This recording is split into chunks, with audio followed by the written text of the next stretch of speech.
Il presidente dell'Ordine degli Architetti di Agrigento è stato nominato componente del Comitato Tecnico Scientifico dell'Urbanistica ex CRU, istituito dall'assessore regionale al territorio e ambiente onorevole Salvatore Cordaro per il quadriennio che va dal 2021 al 2025. Il prestigioso incarico è stato affidato con decreto 69 del 28 aprile ai sensi della legge regionale 19/2020 del 14 agosto 2020 sulla base della terna proposta dalla Consulta regionale degli architetti e delle sue esperienze professionali.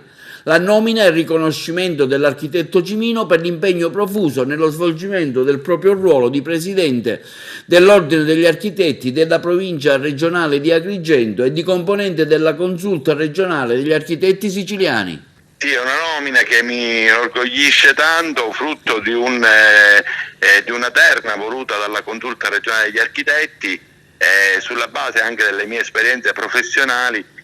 L'assessore Cordaro ha posto la sua fiducia sulla mia persona. Un grande lavoro che abbiamo fatto in questi anni come Ordine degli Architetti proprio sugli strumenti urbanistici.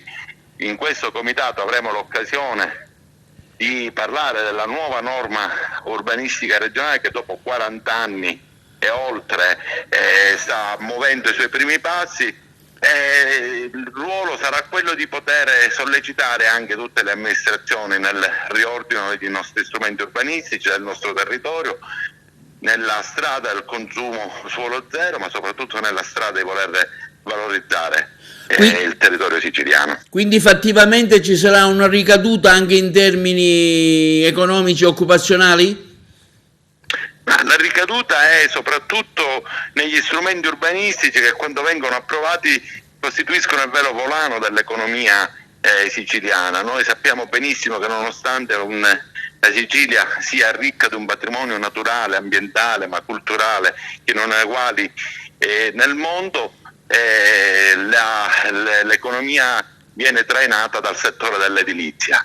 Il settore dell'edilizia può essere trainato nella misura in cui noi andiamo a valorizzare i nostri centri storici, andiamo a valorizzare le nostre città, delle città che devono essere più resilienti rispetto a come sono state progettate fino adesso, e questo è l'indirizzo che bisognerà dare nel futuro del territorio siciliano.